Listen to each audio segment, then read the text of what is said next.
The Committee on House Administration will come to order. Clerk, call the roll. Chair Metcalf. Here. Rep. Cole. Here. Rep. Anchia. Here. Rep. Harless. Here. Rep. Harris. Rep. Kemple. Here. Rep. Landgraf. Rep. Moody. Rep. Orr. Rep. Wally. Rep. Zwiener. Here. Representative Moody, welcome. We're glad you're here. Good morning, members. Thank you all for being here today. Before we get started, I want to wish a special happy birthday to our clerk, Lauren. It's her birthday today. This is exactly what she wanted to do today, I know. The purpose of today's hearing is to hear invited testimony from the House members who submitted proposed rules changes for the upcoming session and allow committee members to ask questions regarding those proposals. There will be no public testimony today, and the committee will not take any votes on these proposals.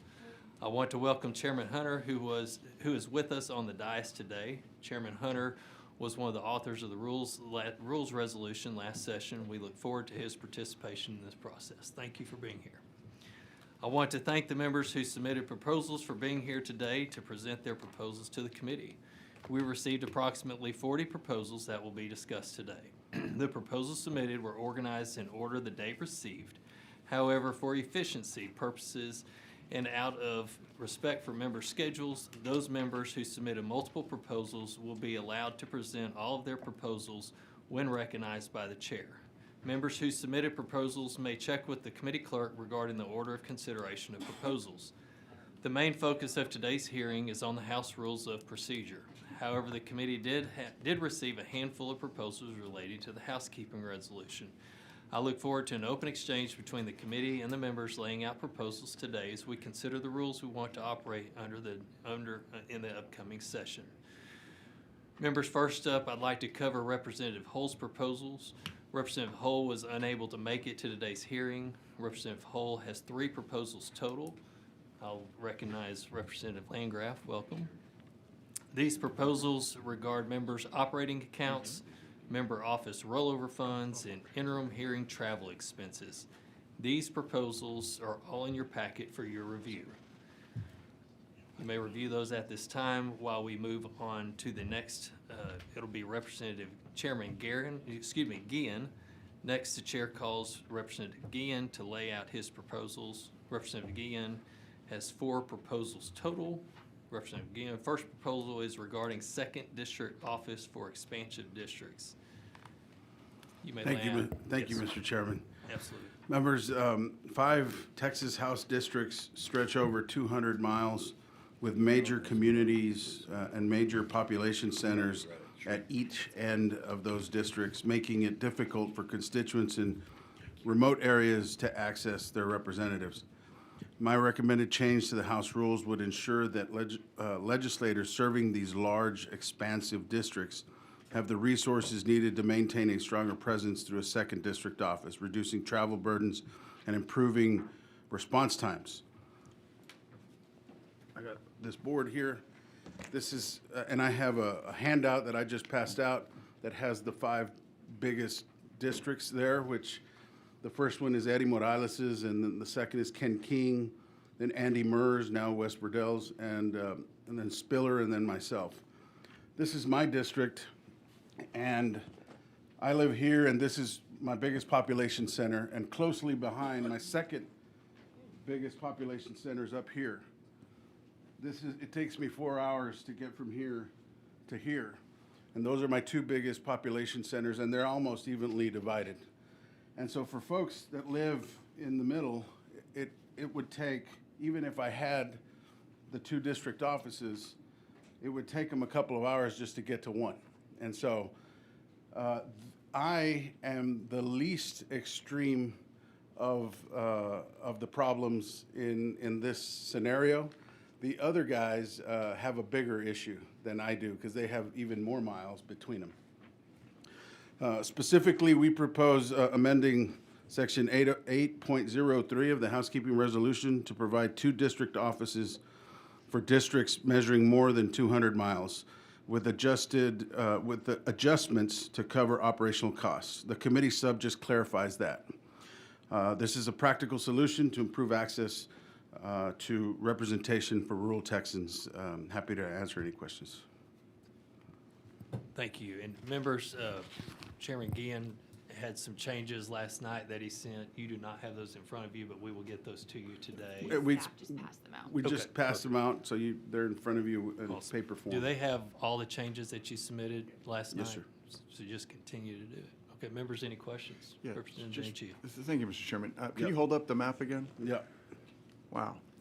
So that district is, the district you represent is interestingly shaped. Yes. Who in their right mind would carry a bill that would have a district with that configuration? That is confounding to me. Anyway, thank you. It's just a comment, not a question. I don't remember.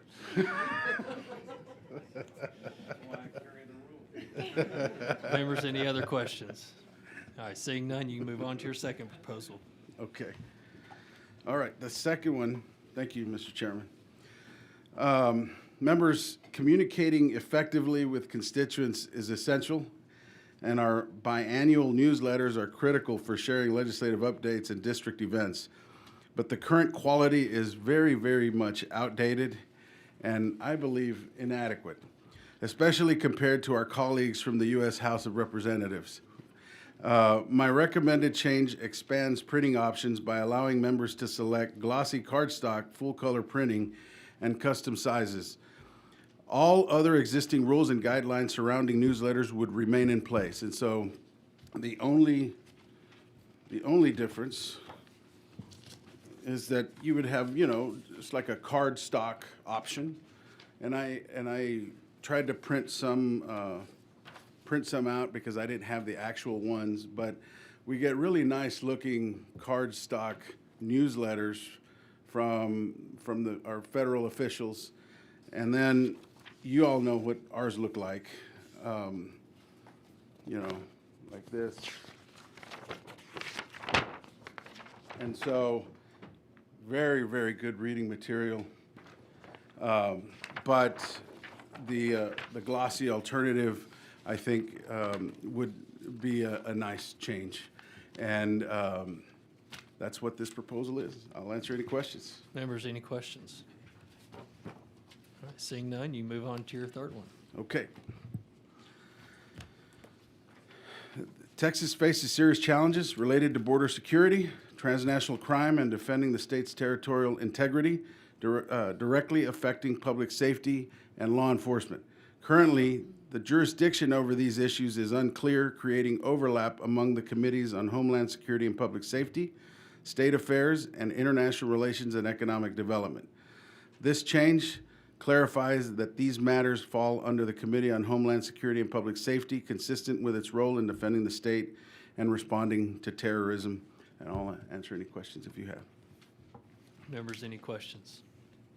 All right, thank you, Chairman Guillen. Next. All right, this is the last one.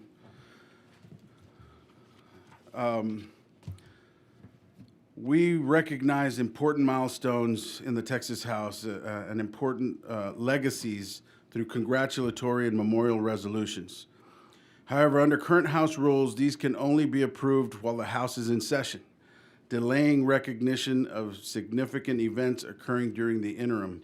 My recommended change allows the Committee on Resolutions calendars to accept, consider, and approve such resolutions year-round.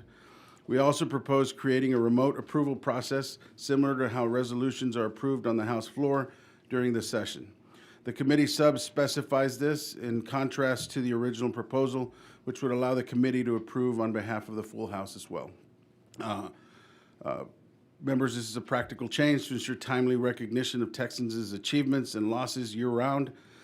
These formal recognitions are immensely valued by our constituents and an integral part of our public service, and I'm happy to answer any questions.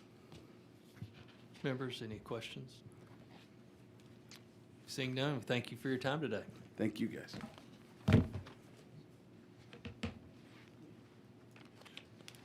Chair now calls Representative Goodwin to lay out her proposals. Representative Goodwin has submitted 3 proposals. The first proposal is regarding limitations on testimony time. You may lay out your proposal. Welcome. Thank you, Chairman Metcalf and members. So The first one just says that if a committee chair is planning to limit time for testimony, that the chair needs to make that known up front. So the reason for that is there have been instances where we get through hours of testimony, witnesses are able to give as much or as long a testimony as they want, and then the chairman has limited it. So to be fair to all witnesses and considerate of their time, if the chair is going to limit it, it should be known up front. Members, any questions? Yes, Representative Harless. Do you have a time period on that? When? Yes, I believe we state that the chair would have to, a time frame for letting people know Letting them know when they were going to limit the testimony at the beginning of the hearing. at the beginning of the hearing? Yes. Thank you. Members, any other questions? And that allows, that allows the chair to see how many witnesses are coming, and that's part of the reason for limiting is if, as chair, you see that it's going to go on quite a long time, you might decide to limit it. Okay. Thank you for your proposal. Thank We'll you. move on to your next one, permitting uninvited virtual testimony in committee. All right, so just as Chairman Guillen just mentioned, this is a very large state. People from other parts of the state may have a more difficult time sharing their perspective, but I think it's important for us as legislators to hear from people throughout the state. So this would allow virtual testimony. Anyone that wants to give virtual testimony would have to sign up 24 hours in advance. They would have to sign a sworn statement, either electronically or hard copy. And I just think this would give us a better ability to hear from people throughout the state. Members, any questions? Vice Chair Cole. I have a brief question. I don't remember how long it is for other witnesses to sign up. Is it also 24 hours? No, typically you can show up at the Capitol the day of the hearing and sign up, so that there's not a requirement. This is just because there is, Oh, I see. Okay, thank you. okay. Members, any other questions? Okay, seeing none, you may move on to your next one about drinking water on the floor. All right, this is a really simple change. I brought for demonstration a cup completely sealed with water, which certainly at the beginning of session, not as big a deal, but when we get into later in session, when there are a lot of bills coming up on the floor, it's harder for members to leave the floor. They don't want to miss a vote, to go to the members' lounge and get a drink of water. But for our health, it is good for us to have water nearby so that we can drink. I simply ask, and I understand, I believe in the past, the reason for not allowing it is our furniture is very special, and certainly we don't want to have anything happen to our furniture, but I think we're adults and we're just asking for water on the floor. So thank you. Thank you, Ms. Goodwin. Members, any questions? Okay, seeing none, we appreciate you being here today. Thank you. Thank you. Thank you for your time. Chair now calls Representative Bojani to lay out his proposal. He's running 20 to 30 minutes late. Okay, we will catch him in a moment. Let's see here. All right, Representative Howard. The chair calls Representative Howard to lay out her proposals. Representative Howard has submitted two proposals. Representative Howard, first proposal is regarding admittance to the House floor. You may lay it out this time. Thank you, Chairman and members. Okay, so I have this backwards on my notes, so I'm going to look here. You're talking about the children. Yes. Yeah, thank you so much. So this one would reflect both the realities of parenthood and the values that we aspire to as representatives of the people of Texas.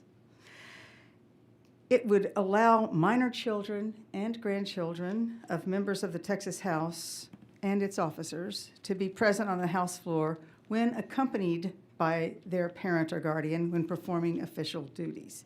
Currently, our rules are silent on this issue, though some of us have done this anyway.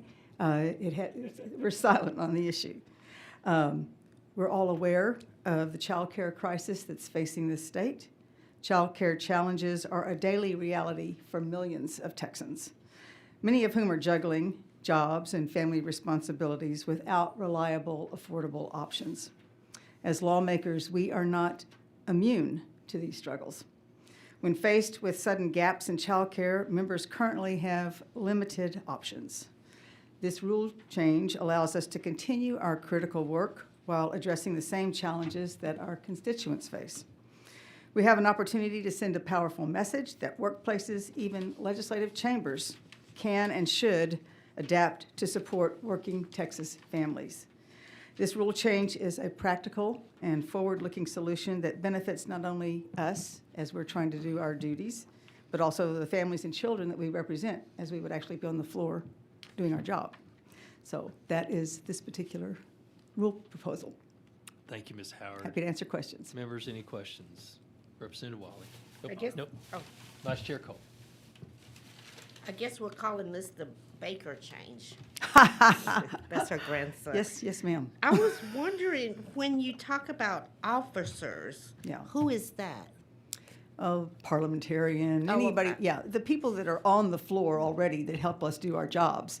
And so that- when you that say They also employees- would have the same challenges. Okay, so just the employees and Yes. officers on the floor? Yeah, the people Okay. that are part of that, yeah. Representative Sweeter? Representative Howard, I want to thank you for bringing this rule change. I know you and I have had similar situations. Yes, we of have. fairly young children on the floor with us. You know, when I talk to members about issues like that, one of the things, you know, I sort of hear about is this idea of, you know, too many children or whatnot. Right. Do you think it's realistic that members would want to bring No.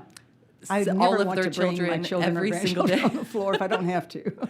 Yeah. No, I mean, certainly I can see somebody's concern about that, but I think it's highly unlikely that this would be something that people would choose to do in place of having actual care. It's really to take advantage of opportunities when we don't have many options, when we have to go into the middle of the night and maybe maybe it's a single parent that does not have options. When something happens and the daycare is closing and you have no place to take your child, and yet we're going to be on the floor longer. Lots of things that come up. And the parent or grandparent or guardian would be responsible for maintaining discipline on the floor and making sure that there was no disruption. And I don't believe this is something that would be abused because, again, if I have a choice, I'm not going to bring children on the floor. I want to be able to focus totally on the job that I'm doing, so I would only do this as a last resort. And I just want to thank you for including officers and staff. I know several of our backhaul staff did have children in recent years Yeah. and could have used this as well. Yeah. Thank you. Thank you. Members, any other questions? Thank you, Representative Howard, for bringing this today. Thank you, Chairman. You may move on to your next proposal. Okay, as y'all all know, our rule book is more than just a set of do's and don'ts. It's an understanding between members to conduct ourselves professionally, to allow for thoughtful, inclusive discussions on the issues facing the body, and to honor the longstanding traditions of the Texas House.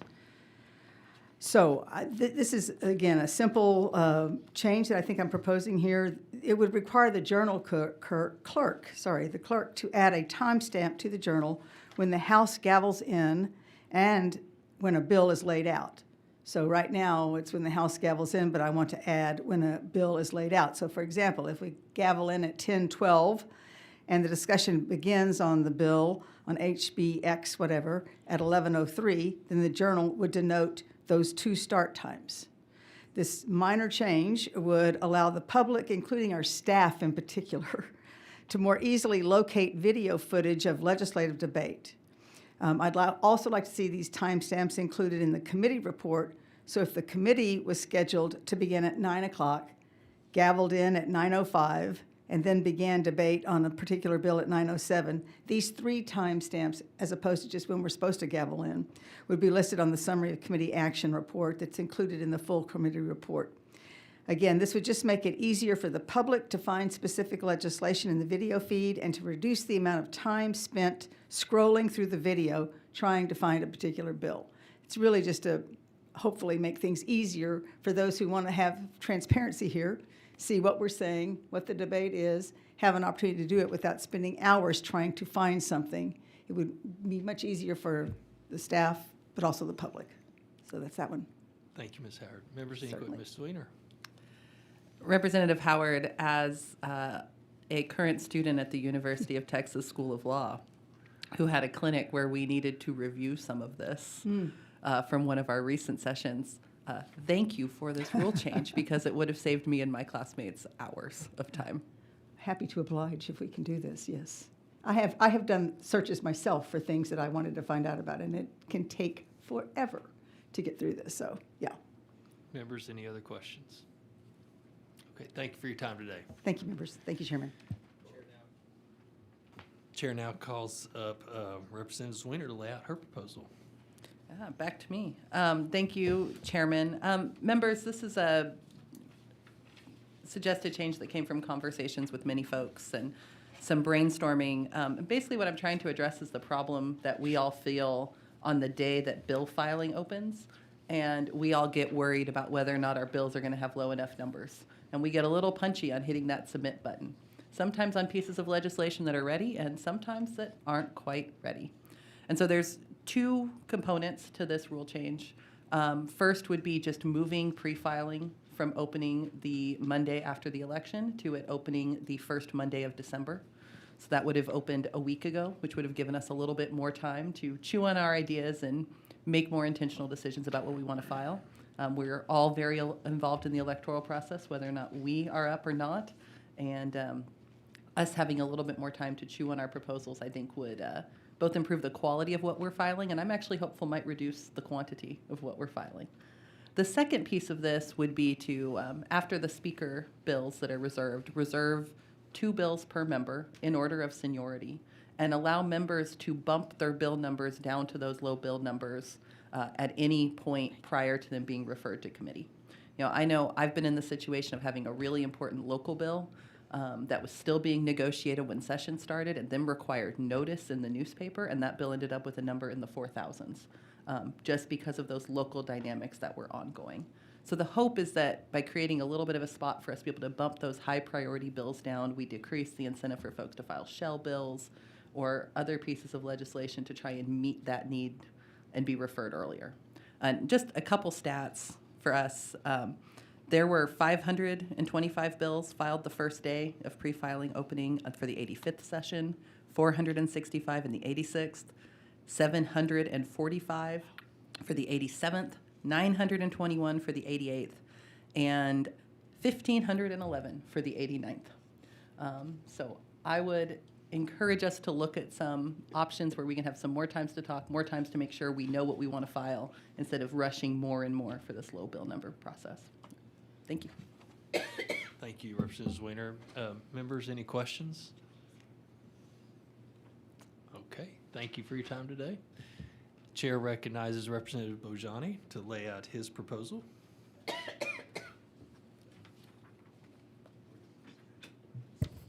Thank you, Chairman Metcalf and members. So my proposal is pretty straightforward. It would simply resurrect the Pastor of the Day program that ended due to COVID.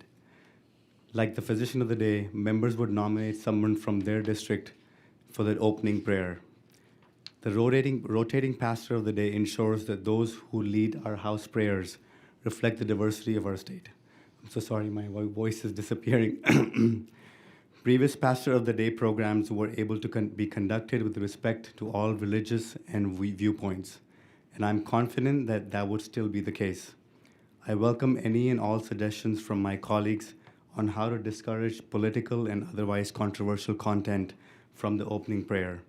I understand and respect the position that this increases the workload on our sergeants and the back office hallway, and I'm happy to work with them to make the Pastor of the Day program as simple and predictable as possible. I appreciate the committee seeking member input on this House rules. I'm happy to answer any questions. Members, any questions? All right, seeing none, thank you for your time today. Thank you so much. Appreciate you being here.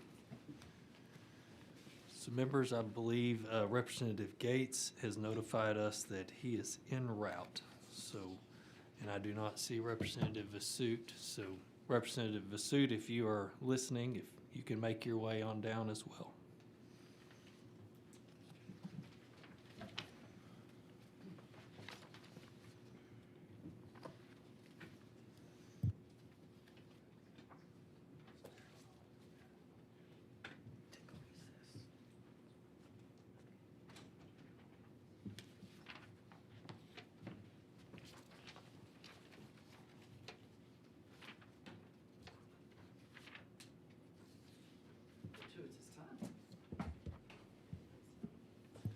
All right, members, we will move on to Representative Vasoot. Mr. Vasoot, welcome. Glad you're here today. Absolutely. Thank you for having me, Mr. Chairman. You may proceed.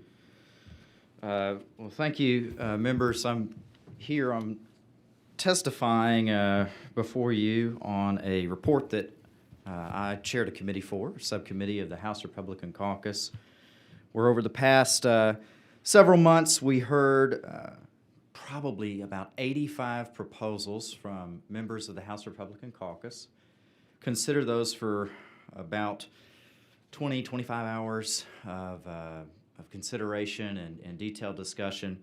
They were across a wide range of issues. Some of them maybe even you've had submitted to you by other members.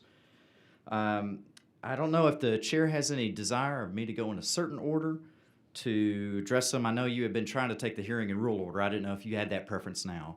You're fine. If you can take them in the preference that you submitted them. Do you want me to tell you what that was? I've got it right here. Let me load it up. I'll just go in order, if that is okay with you all. That's what we have. To make sure we're on the same page, require that Speaker Pro Tem and other temporary presiding officers. Is that the one? Let's see here. In the Rule 1, Section 10. I can do that. Okay. All right. I see what you're saying. So that would be my first revision here to the rules, number one. That's correct. Understood. Does that work for you? That works for me. Perfect. If it works for my Dropbox here, which is not wanting to load this in a proper way. I've got it like really, really small, so I apologize. As you may be aware. Do you want a Want a packet? copy of your rules? Hey, that'd be Bigger? great. Give me one I moment. can read that way better than this. Yeah. Thank you, Lauren. Awesome.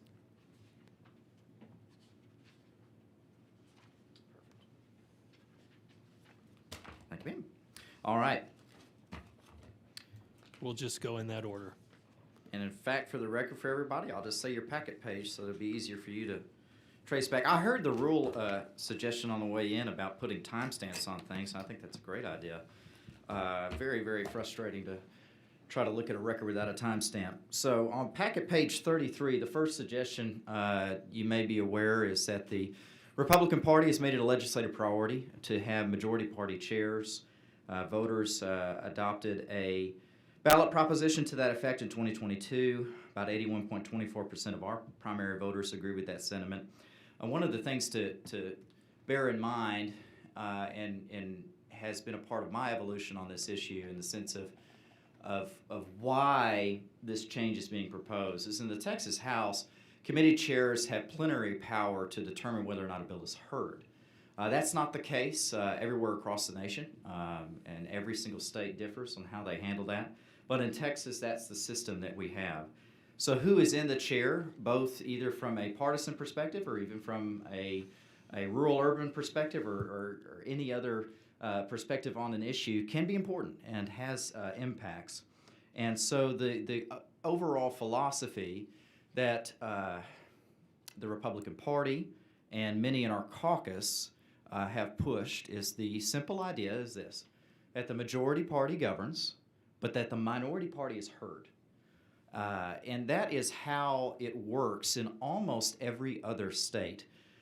I have, to be able to analyze every single state's composition is very difficult, but I'll tell you a few that I know. The only other two states that have minority party chairs that I'm aware of are Alaska and Vermont. In Alaska, they have about 9 committees. Almost all of them are chaired by the majority party, the Republican Party. There's one committee that has a Democrat chair and one committee that has, I believe, a Democrat, an independent, and a Republican co-chairs, which is an interesting concept to have co-chairs. In Vermont, you have the Democrat Party, that is in charge in the State House there, and I believe it's almost every committee except for one or two have Democrat chairs. In Texas, of course, we have had a historical practice that began in about the 70s, where the minority party were given chairmanships. That's continued through today. The Senate, Texas Senate, had that heritage until only recently, which now the Texas Senate only has majority party chairs. So some issues that have been raised that the committee considered were quorum, and how do states that have a 2/3 quorum requirement, like Texas, because sometimes you need 100 votes, how do they handle things? Oregon is a Democrat-controlled House. 100% of their committee chairs are members of the Democratic Party. Tennessee is another one that has a 2/3 quorum requirement. Republican House, 100% of the chairs are members of the Republican Party. And Indiana has a 2/3 quorum requirement, 100% of the chairs, Republican Party. To that end, the committee has come up with some language, and just to clarify, when I go through this language, that's from the subcommittee, but if I'm answering questions, those are just my personal comments. The proposal that you'll see beginning on page 34 basically says that if a majority party if a party has a majority of the seats in the Texas House, that the Speaker is required to appoint a member of that party to chair every committee. There's a subsequent provision on page 35 of your packet that, again, if a party holds a majority of the seats in the House, that a majority of every single committee must be comprised of members of that party. And then there is another provision that you'll see down, I think it might have been on the earlier ones. The third prong of this is that if there is a majority party in the House, that the Speaker pro tem will be a member of that party. That's the three prong of the first one, is majority party chairs, majority party committees, majority party Speaker pro tem. Happy to answer any questions. Members, any questions for Representative Asut? Okay, seeing none, we'll move on to your next proposal. The second proposal that was brought up, several members submitted to the subcommittee the concept of speaker term limits. And we wanted to put into this language here how you would try to do a speaker term limit in the rules. The concept was a 2-term limit. No one is eligible for nomination to the office of Speaker if the member served as Speaker during part or all of 2 or more regular sessions. I wanted to we flagged for the subcommittee in our report and flagged for you all. I don't know if that's constitutional. It's never been litigated before. It's never been done before. I'm a fan of term limits personally, and I know some aren't, but I did want to flag some of the legal issues with it. For example, under the Constitution, qualifications of the Speaker are simply that he or she be a member of the House. And there is no requirement that he or she be a member of the House who has not served more than X number of terms. And so an argument could be made that it's unconstitutional. But on the same side, in Article 3, Section, I believe it's 11, we can set the rules of our own proceedings. And so there's an open question. Well, could you, through your rules of your own proceedings, implement a term limit? I don't know. That would have to be litigated. The second part is that practicality, you cannot, in actuality, impose a term limit in the rules. As you may be aware, whenever this House session, the 88th session adjourns, our rules go bye-bye. And so we have no rules whenever we convene as a body in the 89th session until we adopt some. And so you would be functionally having to adopt a rule with a term limit when you were doing the election for Speaker, of which you were trying to impose a term limit on. And so I just wanted to flag those issues for the subcommittee and for you all. That's number 2. Members, any questions? Vice Chair Cole. I would like to ask you if this is also a proposal that is coming from the state Republican Party. There is a portion of the Republican Party platform that calls for Speaker term limits. There is not a legislative priority on it, and it has not been done as a ballot proposition with a poll to the voters like the other one has. Yes, ma'am. Members, any other questions?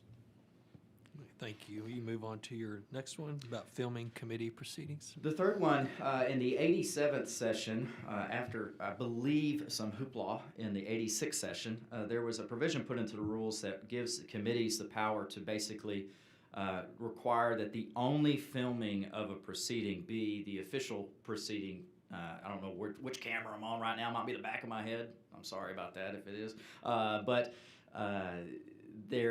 it's not allowed for somebody to be in the crowd right now to be videotaping. I'm a huge fan of the First Amendment. I wonder whether or not this rule violates the First Amendment. I think it certainly violates it in principle. And I would just say that there has always been and will always be the inherent right of the chair and the committee to maintain proper decorum. If someone were filming and disrupting proceedings, holding something in front of somebody's face, but we should never be afraid of transparency in whatever form that takes. And when we are out in public, we should be more than willing to be videotaped. Everybody's being videotaped every single moment. It's called your eyeballs and your brain. And people see and they hear and they remember. And such is true with electronic devices, and I think people ought to be able to film any way they want to, as long as it does not violate decorum. That's number 3. Mr. Chairman, Members, yes, Mr. Moody, excuse me. just, I think it is important to be accurate when you're submitting proposals like this. And I just wanted to point out for the committee, this is not something that was added in the 87th legislature. In fact, a rule like this has existed in our rules since 1969. What was done in the 87th legislature is we simply moved it from one section to another because that's where it properly needed to be. So if there are provisions that flew in the face of the First Amendment, I assume that sometime between 1969 and today, that would have already been litigated. This is a power that the House has had for a very long time. I can go back and cite you to the rule from the 61st legislature if you'd like to, but I don't think I want to waste everybody's time doing that. There was also a proposal very much like this that was submitted in 2021 during the debate on the House floor, and it was defeated by a supermajority of the Texas House. So I think context matters, and I would encourage you to look back at the history going back to 1969 on this rule. Thank you. I would just note there's been some really bad laws in the books since the 60s, and I think it still violates the First Amendment and flies in the face of it. We should not be doing it. Thank you very much. Members, any other questions? Okay, thank you, Mr. Fasut. Move on to your next one, please. The fourth was a modification. If you implement a procedure on majority party chairs, for that to have a functional effect, there was a corresponding issue with the motion to vacate the chair right now. Under the provisions of Rule 5, Chapter C, Section 24, as you know, in the Texas House, the Speaker has absolute authority recognition. You can appeal from that recognition on a matter of privilege. And there was an issue, of course, back in around 2007 about an appeal for a motion to vacate the chair, which they had argued was a privileged motion at the time. And so a rule was put in that basically it made it clear that the Speaker could not refuse to recognize a motion to vacate the chair if it had 76 members on it. And of course, if you've got majority party chairs and you want majority party governing, the same principle would hold on a motion to vacate the chair, which is you would want to ensure that the majority party is weighing in on that in a majority way. And so all this provision changes is you can get 76 members to sign off on it, but if you do that now, it would have to be 39 of those. I went to A&M, thinking of the math. 39 of those would have to be members of the majority party. Members, any questions? You Aggies having comments? A&M does teach math really well. I don't know why we always use that but I mean, literally, you probably said it before. Yeah, absolutely. So we'll move on to your next one. Number 5 is currently in the rules, there is a mechanism where members may remove items from the local and consent calendar. Of course, we know the local and consent calendar is more for substantive issues, and if something is not local or there's not consent, there's a mechanism where 5 members can sign a page to remove that from the local and consent calendar, and it may have to go through the regular calendar to come back to the floor. You can also speak against it for a certain period of time. Now, congratulatory memorial resolution calendars typically and almost invariably are non-controversial, passed unanimously, but sometimes, and this has happened in the last 2 sessions a handful of times, and on either side where one large group of members might feel uncomfortable with a particular resolution, or on another resolution, another group of members might feel uncomfortable with it. And the only way that you can actually functionally register opposition in a meaningful way to a resolution would be to vote against the entire calendar, which no one wants to do because we want to pass all the good memorial and congratulatory resolutions. So what this provision does is puts in place a rule that if 20 or more members that are present on the floor have an objection to the inclusion of a resolution on the congratulatory resolution calendar, they can object to it, and it'll just be handled just like any other objected to local and consent bill, go to the regular calendar committee and come back for a floor vote, which would be a record vote. And so the reason 20 was chosen is because congratulatory and memorial calendars are typically non-controversial. They're not local and consent bills, not making substantive law. So we wanted to raise that threshold for members to remove it, but to give some type of threshold. So that 20 can probably be modified, but the general principle was to have a mechanism. Happy to answer any questions. Members, any questions? Ms. Weiner? Thank you, Chairman. Representative Vasut, we've both seen some fights over the local consent calendars and bills being knocked off and other bills being held hostage in retaliation and negotiations with that have sometimes burned down the floor for hours. Are you concerned about that same dynamic appearing on the congratulatory and memorial calendar? If you had the threshold very low, you could have that. I think the higher the threshold is, the less likely that is to occur. Whether 20 is a magic number for that or whether the threshold needs to be 30, 40, 50, I don't know. That's certainly something to bear in mind as a concern. And I think that if you believe that concern is likely to occur, then the solution would be to raise the threshold.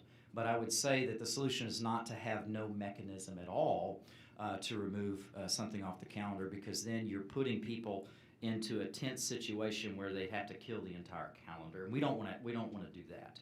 And so I would just propose that, depending on your view on that subject, consider what the threshold is.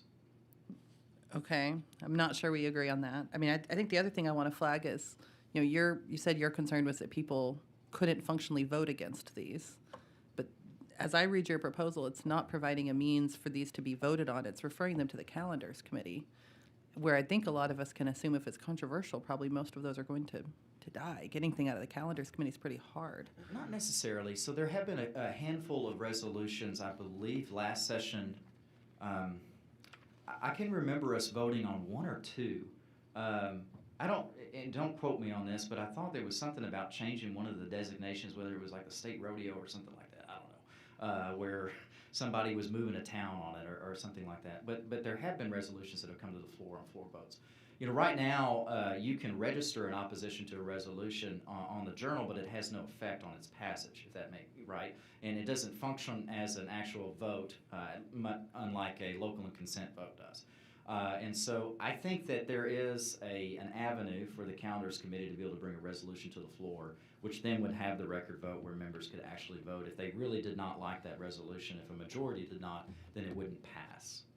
Okay, I think we see this differently, but thank you. No worries. Mr. Moody?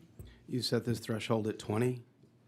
Yes. So if I want to congratulate someone back home in El Paso who is an advocate for things that maybe you don't politically agree with or think that maybe it's not something that should be congratulated, and you find 19 friends, I would be able to be prohibited from going through the avenue that other members go through, even though I might disagree with maybe the politics of someone that is being congratulated in their district. 20 members.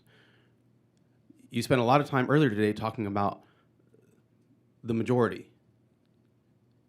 This rule says 20 members get to tell everybody else in the Texas House who deserves to have a memorial resolution or a congratulatory resolution. If you want to talk about thresholds, that threshold is insulting to everybody else who does the hard work around the state in their districts to cultivate those relationships, to let those people know that they're seen, that we appreciate their work, that we're glad that they accomplished whatever it is that we're trying to seek to congratulate them for.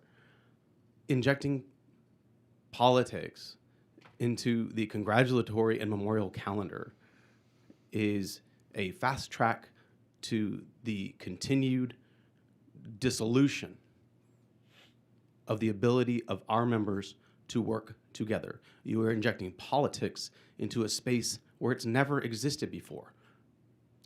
There are plenty of people in districts across the state that I probably don't want to congratulate or wouldn't want to pat them on the back for whatever they did. But that's okay, because you do, and you're proud of them in your district. And I've never taken my name off one thing, not one thing that's come through that calendar. And there are plenty of people all over the GOP that we've congratulated and we love, and they've done great things. Maybe don't fit with the way I see the world. Never taken my name off one of them, because that's your right to do that. And you want 20 members to be able to tell every single member of the Texas House that they don't have the right to represent their constituents that way? It is insulting. I disagree with your comments. I think that members, and to be fair, of both parties have injected a degree of politics into some resolutions recently.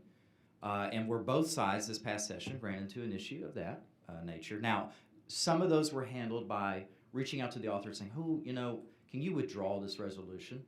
And the member did. And generally, that's how we want it to work, is we want our members to reach out to each other, to address those issues as they come up, and member to member. And that, I think, would be the preferred route to do it. The problem is there is not a functional mechanism in the rule that would allow, if a resolution of a particular substance, and you and I would probably fairly disagree on maybe a particular issue, but maybe we agree on one that is particularly problematic. Maybe we got some member that snuck a resolution through. The only mechanism in place to get that resolution off the calendar, because it doesn't belong there, it's maybe a policy statement that we all agree politics should play no role in the congratulatory memorial calendar. There's no mechanism to remove that other than to ask that member if they will kindly withdraw their resolution. Some of them do, but there's no guarantee of that.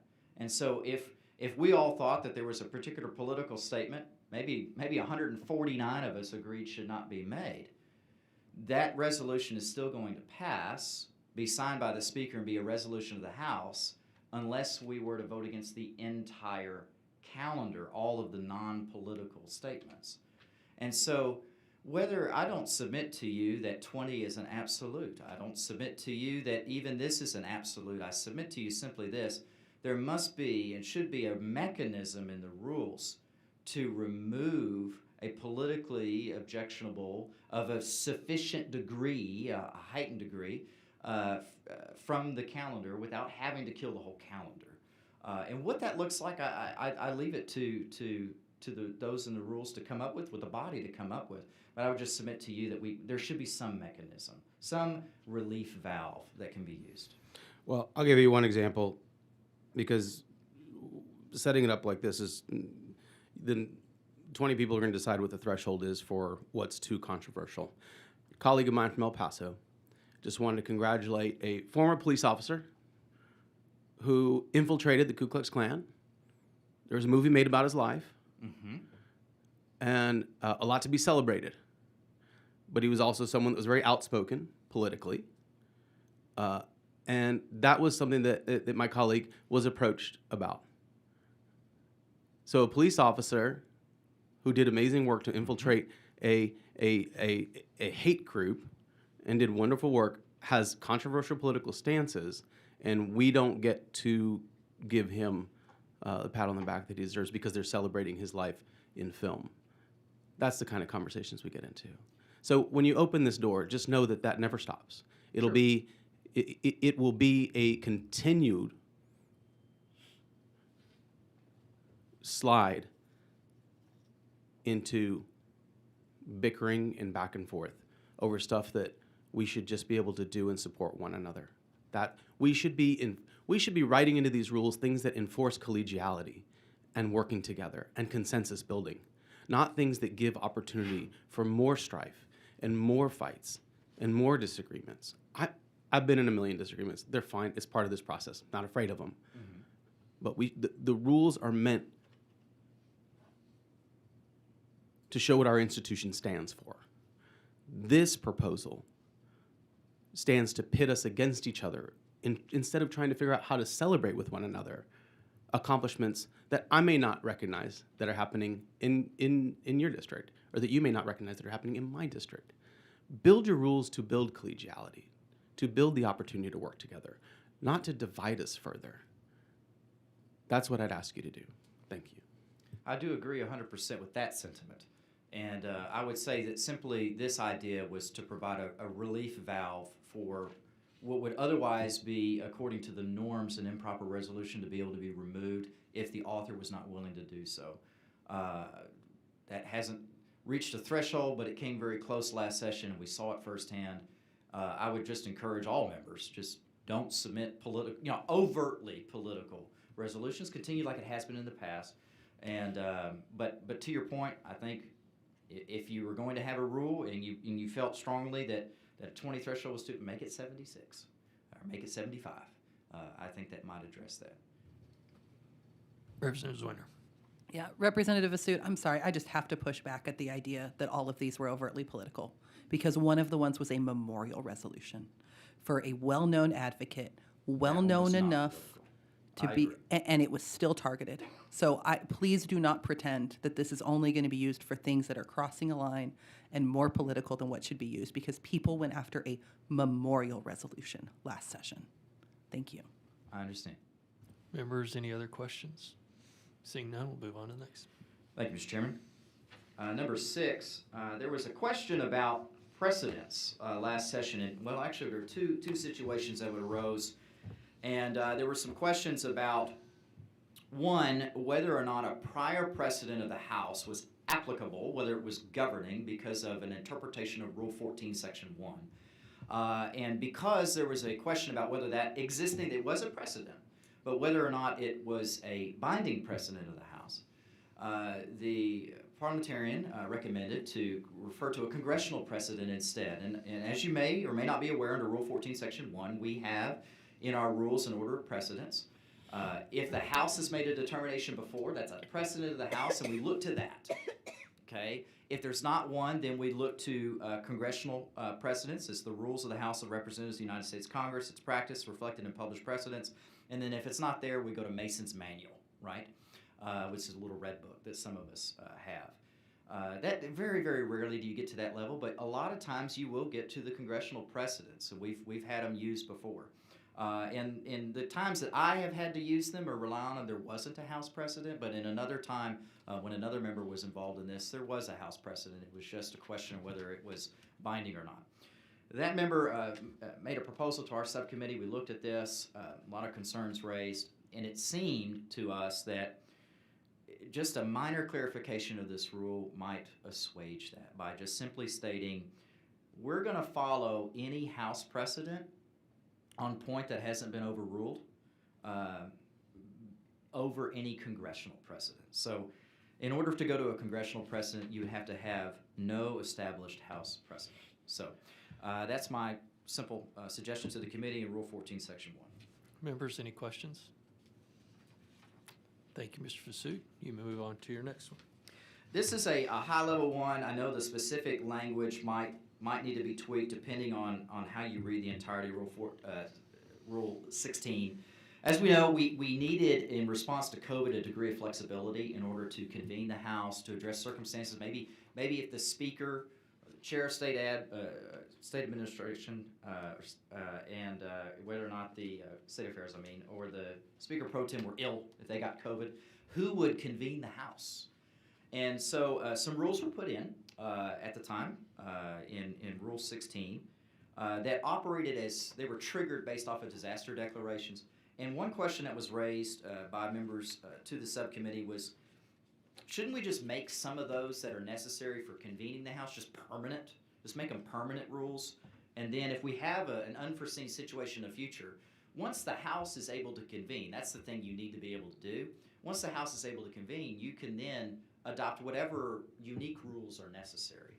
And so that was the simple thought behind this change. Just get rid of Rule 16 and instead make the convening provisions of Rule 16 permanent rules, and the rest of them we could subsequently adopt by amending our rules when we are together. That's it.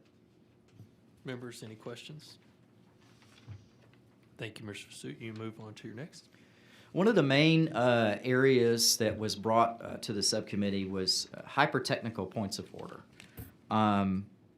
I usually play defense. There are members that like to play offense, and maybe they like the hyper-technical points of order, but I tend to prefer, this is me personally speaking, that legislation rise or fall based off of its merits, as opposed to, whether or not a committee minute was perfectly accurate or whether or not a witness's registration was perfectly there. But I understand that you have to have rules and they have to be enforced.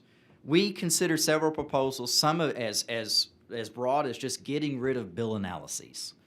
Some argue that basically, everybody knows what the bill says and everybody gets the HRO on their desk and it can explain it to them already. So why do we put committee staff and legislative counsel through all of that work putting together those bill reports? But at the same time, those sometimes provide an avenue for the minority party, especially on an issue. It could be minority Republicans, minority Democrats, or a combination thereof, to be able to defeat a bill based off of those issues.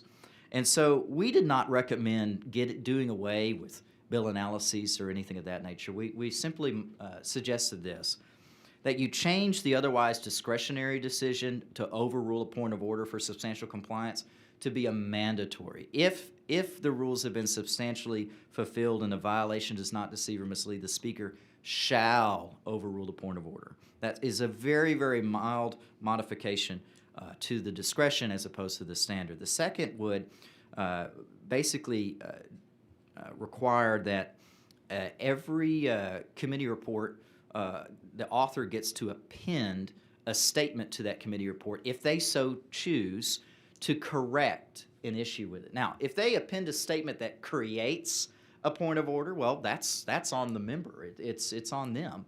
But if they feel strongly that a committee report had an error and they don't want to slow down the process of going back, but they want to append a report by the time it gets before it's distributed, they can do so. For example, we've had points of order before that the committee report did not adequately address which sections of the bills created rulemaking authority. It's a little ambiguous on a bill about that last session. Well, if the author felt strongly about it, they could just say, the committee clerk or whoever created this report did not say Section 3 created rulemaking authority, but the way I read Section 3, it does, and I want to let everybody know that. And if they're right, then they're good. If they're wrong, they've just created a point of order for themselves. But the burden's on the member. Okay? The last thing was to do away with the point of order based off of the background and purpose, and to replace the background and purpose with simply a statement of the author's intent for filing. I never understood why we needed a background and purpose. Every member here was elected by their constituents, and if you woke up one morning and just decided to file a bill, you should be free to do so, and you can be questioned on the floor, why did you file this bill? And you say, well, I just woke up and I decided to do so. And we could all be, well, that's a bad idea. We should not pass legislation like that. I don't see the need for a bill analysis to include a background and purpose when you could just simply ask the author on the floor, why did you file the bill? And it's a very simple question. And unlike the bill analysis itself that goes through all the provisions and the repealers and all the technical jargon. So with that, that's number 8. Members, any questions? Seeing none, you may proceed. Number 9 deals with streamlining the consideration of points of order. This is before my time, but there was a period of time when point of order decisions would be kind of announced by the chair, but then a ruling, the exact reason for the ruling wasn't given to him way later, so a provision was put into the rules to require that to be distributed. And our functional practice has been when you raise a point of order and it's sustained or overruled, and if it's overruled and you want to write up, we kind of sit there for a while that's written up. And sometimes that could take 5 minutes. Sometimes it could take 30 to an hour. You can't just postpone the bill till later to functionally do that, because many times those points of order are raised on an amendment. And so we're going to push time out. We're going to go to another bill, we'll come back, and then we're going to have another point of order on another amendment. See, we're not saving time. So the provision that was recommended by the committee is that While a question of order is pending, the House, by a majority vote of the members present and voting, may adopt a motion permitting the House to proceed with the calendar while the question of order is pending, including further amendments to the same proposition. If the subject question of order is an amendment until the matter is resolved, gives you some flexibility to continue working while they're doing a write-up. And it modifies the procedure in E that after arguments are concluded, all the speaker has to announce is whether the point of order is sustained or overruled. Does not have to give a reason quite at that moment, but a written explanation has to be read into the record by the end of the legislative day. So that is the provision on timing of handling it. Now, there's a second part of this about the timeliness of certain points of order. 9A is added that says the speaker shall overrule a point of order raised to a violation of the section of the rules governing committee reports, committee minutes, or accompanying documentation if the point of order is not submitted in writing to the speaker prior to the second reading of the first bill or resolution on the same calendar on which the bill or resolution appears. This would just require that committee report points of order be raised at the start of the calendar so that they can be dealt with. We can have a heads up on it. Everyone has time to prepare and they can be dealt with more efficiently. The speaker shall overrule a point of order against a bill or resolution that's not related to a committee report if the point of order does not concern violation of a procedural provision of the Texas Constitution, it existed at the time the bill or resolution was first laid before the House on second reading, was not submitted in writing to the speaker prior to the second reading of the bill, and the bill or resolution was not taken up out of order. Let me explain this one. So, let's say you had a point of order that a bill violated the two-subject rule. As you know, the two-subject rule is not only in the House rules, but is in the Texas Constitution. You can raise that at any time, okay? But let's say that you had a point of order on some other provision of the rule. I'm trying to think of it. Trey Martinez Fisher one. He always has very unique ones. Insert some other rule, very high, that does not deal with the Constitution. It's a rule we've imposed on a bill. Well, if it doesn't do with the committee report, what you would have to do is just submit it in writing before that individual bill gets brought up. And the whole idea is that you would have them brought up front, we would have time to resolve them in an efficient way, and then we could carry on with the bill or not. Because if the bill's going to die on a point of order anyways, what's the point of spending about 5 or 6 hours on it?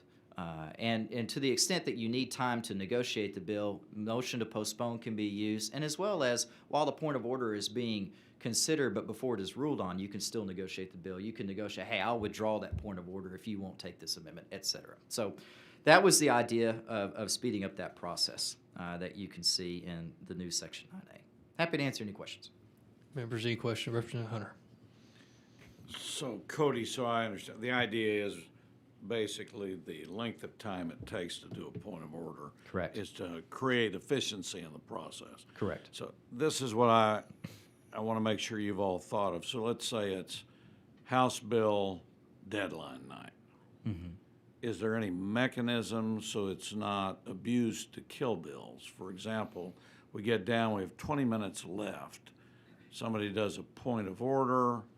We try to go to the next bill. That bill's important. Time runs out and the bill dies. So do you have a mechanism where you can preserve? I just don't want people playing points of order to kill a bill, delay a bill, so another bill gets put in front and then you never get back to the bill. So I know nobody will do that ever, by the way. hyper-technically, that has been done. I've seen it on that exact circumstance. And usually what happens in that moment, and you have more experience than me, but usually the member, even if it's not a valid point of order, they consider their bill dead because they don't want to kill something behind them. They don't want to wait, right? And so a point of order will be called, and they'll just say, okay, I'm just going to self-immolate my own bill, just, whatever, and let's move on. To your point about whether or not these changes would result in a delay in that situation, they would not. The delay is already inherent in the rules itself. Because right now, when a point of order is called in that circumstance, and during the snap count, the point of order has to be resolved before we can move to the next bill. Whereas this rule change actually gives the body the ability by a majority vote to just move along while they consider that point of order. So this provision would actually give a mechanism, not guaranteed that it's used, but a mechanism for the House to just keep moving. And I agree with the keep moving, because I think most members are bothered that we sit there. Yeah. And the only thing is, would you just think through before, on January 14th when they go to the rules, just think through, I don't want somebody with your good intent using it as a gotcha rule. That's Just- absolutely. Just be ready for that, because I think all of us would like to do what you're saying, time management, efficiency, and get to the point. I just don't want it to be used as a sword to hurt somebody else's bill. So just Very- take a look at that. Very true. Every single rule change you ever make can have unintended consequences, for sure. Mr. Chairman, number 10. Hang on just a second. Sure. Any Oh, there's other another questions for members? Okay, we'll move on. Thank you. Number 10 was to make the motion for previous question a privileged motion. Right now, the speaker has the flexibility to grant or deny a motion for a previous question. In pretty much every other parliamentary body, it's a privileged motion, and that would simply make it a privileged motion. That was the recommendation of the subcommittee. I'm happy to answer any questions. Members, any questions? Seeing none, you can proceed. Sure. Let me Hold on, I'm state sorry, my let me go personal back- let me- Hang on, let me go back to backing- that. I'm so sorry. Person Moody. Because as it stands now, obviously there's a recognition portion of that. Sure. But is there not also a signature requirement? There's a signature requirement, and that is unchanged. So you have to have the signatures, and then once the signatures are there, it would make it a privileged motion. Okay, so you weren't moving it to one person and being able to just... That would be crazy. Well, at least we can agree on that. So now I'll give you my personal view. I think, the body might want to consider that, if you go back to basic philosophy of majority governed, minority is heard, right now under the rules, a motion for previous question can be raised at any time. And you might want to consider that maybe on important legislation or otherwise that the body could agree that there's a minimum amount of debate. So anyways, that's just me personally. Any other questions? Any other questions? We'll move on. There was a recommendation about postponed sunset bills there was a current practice that when a sunset bill gets postponed, that the current rule that requires amendments to that sunset bill to be made 24 hours before the sunset bill is laid out, that gets extended as well. For example, let's say we had a sunset bill on May 1, so 24 hours on April 30th, you'd have to have your amendments into that sunset bill. If the sunset bill gets postponed to May 14, you're not going to be limiting people to just the amendments on April 30th. They could be May 13th amendments. Now, we functionally do that, but the rule's a little ambiguous. And so the suggestion was made to make it explicit in the rule that if a bill was postponed in the House, that an amendment to the sunset bill is in order as long as it was on file 24 hours prior to the time to which the bill was postponed. Just gives members more time to make amendments to postpone bills. That's it. Members, any questions? Mr. Moody. No question, just a comment, because I think your proposal states that this is simply codifying House practice. That was the way it was presented to me, yes. Okay, I don't know who it presented it to you. I know you're working in a group. So if that, just so that person knows, this is not House practice. So we're not, that's not what this would do. We had a rule change in 2019 to explicitly say that the amendments are in order 24 hours prior to its first eligibility on a calendar. So happy to meet with that member that talked about it because I want to clear that up. Our practice is to do it a different way explicitly. And so this is not codifying House practice. Understood. Well, with that caveat, then, this would change it to where whatever time the bill is postponed to, further amendments to the sunset bill would be in order 24 hours prior to the layout. No, and I appreciate that. I just want to be clear because this is a substantive change. This is not merely codifying House practice. So just want to clear that up. Thank you. Absolutely. Members, any other questions? Seeing none, you may proceed. The 12th one deals with germaneness of Senate amendments. There is the way that we treat Senate bills is whenever the Senate passes a bill and it gets engrossed and it comes over to us, it is treated like a new filed bill in the House. And so if the committee of the House wants to amend it, they can only put amendments on it that are germane to the way it looked when it passed the Senate. The same is true on the floor of the House. If you want to amend a Senate bill, your amendments are only germane to the way the Senate bill looked when it passed the Senate.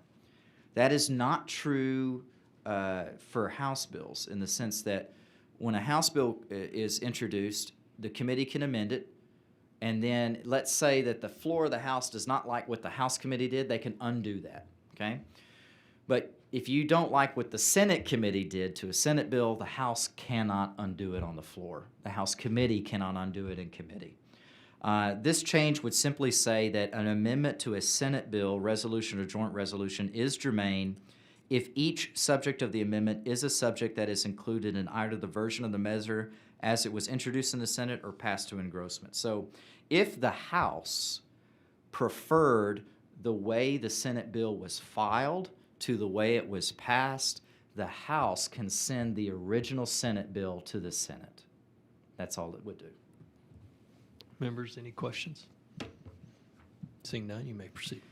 Number 13, suggestion was made that you have an individual parliamentarian confirmed by a majority of the House, and the idea was that the parliamentarian would be viewed as working for all of the House members, and that there would be one person in charge, and that it would take a supermajority to remove them, though. So that was the suggestion made to the subcommittee. That's the subcommittee reported out. Members, any questions? Seeing none, you may proceed. A recommendation was made about if a bill is postponed. Sometimes people will postpone their bill, and they, the rat race begins, and they just keep postponing it over and over again to avoid points of order. They keep running. As you know, I think Valerie Swanson was able to chase down a Busey bill before he was able to postpone it last time. It would simply say that no bill shall be in order to be laid before the House after it has been postponed 3 times under subsection A. A bill having already been postponed 2 or 3 times may be postponed to a certain time for the limited purpose of allowing a Senate bill on the same subject to be laid before the House in its place. A member postponing a House bill for this limited purpose may be recognized to speak for not more than 1 minute in moving to postpone the bill. So the idea was you can postpone the bill to do work and to have substantive engagement up to 3 times. And so use that judiciously. You could postpone it at first for an hour, have some negotiations. If those don't work, postpone it again for another 6 hours or a day and have some more negotiations, and then maybe postpone it another day or even a week and have some more negotiations. But after you've been postponing it that many times, it's time for the bill to either rise or fall. And the only exception that this proposal would make is if you need to postpone it a 4th time just because you're waiting for a Senate bill to come over to be eligible, that you could do that, and you could explain to the body. So that was the suggestion, number 14. Members, any questions? Seeing none, you may proceed. Number 15. The House rules currently do not have any procedures in place that the General Investigating Committee or the Committee of the Whole, if they were convened for that purpose, to follow in regards to censure, expulsion, or impeachment. As you know, the House has the inherent power to do these under Article 3, Section 11 of the Constitution, and I believe Article, correct me if I'm wrong, I think it's 15. We had both of those happen last session. Kind of unprecedented. Without comment on whatever procedures were used, there was nothing in the rules for people to go by, other than the action had to be in the form of a resolution that's taken up by the House. So the committee sought out to just put in place a particular procedure that was due process heavy to be used going forward if ever there was going to be an action taken that was disciplinary in nature. The first, it's in Rule 17. It requires the General Investigating Committee to follow it. It also requires the Committee of the Whole to follow it. Rule 17 essentially says that if you're going to censure, expel, or impeach, you have to do so by resolution, which is already the practice, but now it's in the rule. It defines what disorderly conduct is. It states the mechanisms of censure. If you're going to censure somebody by merely stating shame on you, you just do it by a simple resolution. There's no other rules that apply. But if your censure resolution is coupled with a punishment of any kind, whether that be removal or fine or reimbursement for expenses, that it has to go through a due process heavy procedure. Expulsion has to go through a due process, procedure. It also has, of course, the limitations on expulsion. It's only to members of the House, only with the consent of 2/3 of the members of the House. No one can be expelled a second time for the same offense. And you can't be subject to an expulsion resolution if it failed to adopt. So kind of no double jeopardy. These are constitutional guidelines that are put into the rules. Impeachment, of course, is there under Article 15, and it clarifies that no member of the House or Senate may be impeached, which is already the law in the Constitution as it's interpreted across the United States, but it's in the rules and clarified. So Chapter B sets out basically what's called, the process here. Investigation report and proposed resolution. So no punishment, expulsion, or impeachment can be made without a report from either the General Investigating Committee or the Committee of the Whole. So the report comes basically after an investigation. There's a two-pronged process here. A probable cause investigation and then the compiling of the public report. The probable cause investigation can be done by the committee investigators. It's secret. It's treated like a grand jury. The probable cause investigation is not disclosed to anybody except the members of the committee, its staff, a witness. It is disclosed to the accused or the accused counsel at the discretion of the committee. You don't have to notify the accused of the probable cause investigation until it's completed, but once it's completed, you do. Upon the completion of the probable cause investigation, the committee receives whatever information that is given to them, in whatever form it is given to them. They vote in executive session simply to determine whether probable cause exists for a grounds of censure or a grounds of impeachment. The committee may conclude that there's nothing to this. We're not gonna go forward with this. If they do, they simply dismiss it and it's done. And no one ever hears about it. And the reason you do that is because sometimes there are false allegations made. Okay, we all know that. If, however, they find probable cause, they then have to inform the accused and the complainant of its decision, and the accused can determine whether to publicly disclose it. Let me clarify that last provision because I'm getting ahead of myself. If they determine no probable cause exists, what they do is they tell the complainant, hey, no probable cause. And then they tell the accused, hey, we did this investigation of you. I don't know if you knew about it, but we found that there was nothing there and wanted to let you know. Only the accused can disclose that there was no probable cause. So if somebody made a false allegation against one of you up here, and you got exonerated by the committee, and they told you, hey, we looked into this, there's nothing there, and you decide, you know what, I want to tell people that I was falsely accused of something, you can do it. You can do it. But the complainant cannot, and the committee cannot. So it's up to you. All right, now if there is probable cause, they move forward preparing a record. The record is comprised of a transcript of sworn testimony of any witness deposed by the committee or the accused. So the committee and the accused get the right to depose witnesses. And the report requires that the testimony of witnesses be under oath and be deposed in the presence of the accused and the accused counsel. That the accused gets the right to cross-examine witnesses. The accused gets the right to compel witnesses in his or her defense. And basically any other right that an accused would enjoy in any other court proceeding. The report is then prepared. It includes the identity of the accused, the identity of the complainant, the date the probable cause investigation commenced, the committee's vote on the probable cause finding, the public record, which is all of the deposition testimony, including all the cross-examination that the accused wanted to do, and then a privileged record to the extent where there's some of that deposition testimony that infringes on the attorney-client privilege or, spousal privilege or any other privilege that you want to protect. You can put that into a privileged record. Then the committee will make a recommendation. Maybe they found probable cause, but upon examining and cross-examining the witnesses, they determined that, we don't want to go forward. So they can say, we're not recommending any action. Or they might decide that they do want to go forward, in which case they can recommend that action to the House. If they're going to recommend, censure or impeachment, they would include a proposed resolution to that effect. And the accused gets to append any other information that he or she wants to the end of the report. Maybe we didn't depose this witness, but I want to. Here's this testimony. Or you didn't ask me for this document. I'm going to voluntarily give this document.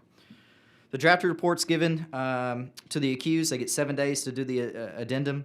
The copy of the report, other than the privileged record, is made available to the public, and the copy of the report is provided to all members 14 days before the consideration of the resolution. When you take up the consideration of the resolution, there's additional due process requirements. If the rules were not followed, it's subject to a point of order. Any resolution or of censure, expulsion, or impeachment shall be subject to all other rules for resolutions. You can't amend it if it relates to another person not included with the resolution as introduced. You can't amend it to increase or propose a new punishment, except upon the concurrence of 2/3 of the members. The motion for previous question is not in order. The House may not adopt any rule limiting debate. Any member with a second of at least 25 members may move to refer any resolution of censure, expulsion, or impeachment back to the committee with or without instructions to depose any witness or consider any evidence. Of course, that has to be adopted by the whole House. So basically, if the full House gets this report and they think it's inadequate, 25 of them can make a motion and the House could adopt it and go back and say, hey, you need to depose this witness. You need to look at this evidence and report back to us. Let's see here. And of course, you cannot suspend these provisions because that would defeat the whole purpose. For voting, any member that is the subject of a resolution of censure or expulsion is entitled at the member's discretion to address the House for at least 30 minutes, and they cannot be compelled to answer any question because, again, we have that right under the Constitution. For any resolution of censure that includes a punishment, the House shall first cast a vote on each proposed punishment. Any punishment not receiving at least a 2/3 vote of the members present shall be stricken from the resolution. The House shall finally adopt any resolution of censure or expulsion of a member by a record vote, and you can't suspend. For impeachment, the official that is the subject of the impeachment is entitled to address the House for 30 minutes. They cannot, if they want to, and they cannot be compelled to answer questions. The House shall vote on whether to prefer each article of impeachment. You go article by article.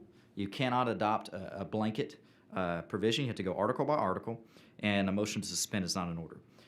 If the resolution of impeachment passes, you basically appoint a board of managers, just like we do now, 11 of them. They can fill the Speaker can fill a vacancy if somebody steps down. If the Senate allows for voluntary dismissal of an article of impeachment, that's up to the Senate. The board of managers, by a 2/3 vote, can voluntarily dismiss any article of impeachment they want. The then clerk is obligated to transfer the record to the Senate.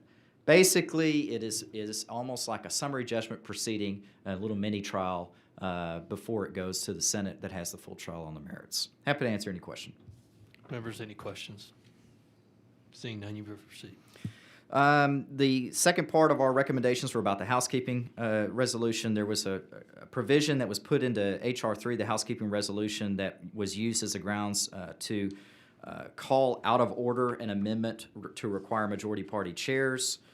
This amendment to the housekeeping resolution would simply state that you cannot use the housekeeping resolution to provide the grounds for a point of order against the rules, and that is simply all it does and abrogates that precedent. Members, any questions?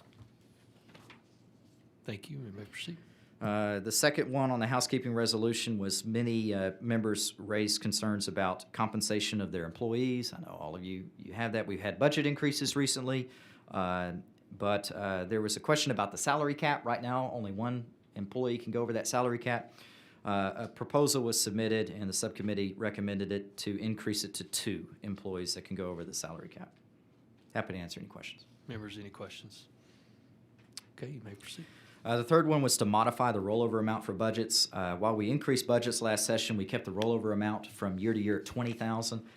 The issue with that is you use generally that $20,000 to provide the funds necessary to hire your LD for session. You kind of accumulate that money and then roll it over, and then you spend it down and then you build it back up. So since we have increased budgets and costs have gone up, we recommended changing the rollover amount from $20,000 to $30,000. That's it. Thank you, Mr. Pursuit. Members, any questions? I believe that's it. Everything else in there is why we didn't include certain things, which you can read. You're fine. Thank you, Mr. Pursuit, for coming today. Thank you, Mr. Chairman. Appreciate your time.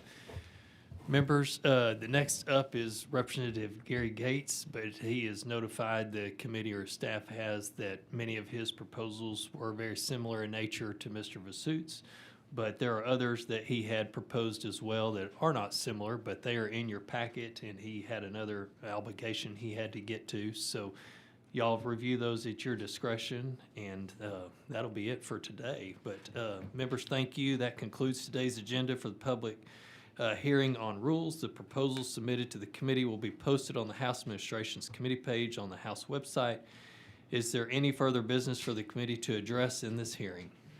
Mr. Hunter. One issue that they asked me to raise is the Speaker Pro Tem to be allowed to be on other committees, not to be restricted to one. So I did tell them I would raise that to you all, that that's something that's going to be looked on, that the Speaker Pro Tem can, at the Speaker's choosing, serve on more than one committee. Understood. Members, any questions regarding that? Okay. Seeing none, the chair moves to adjourn. Is there objection? Hearing none, the committee stands adjourned, subject to the call of the chair. Thank you.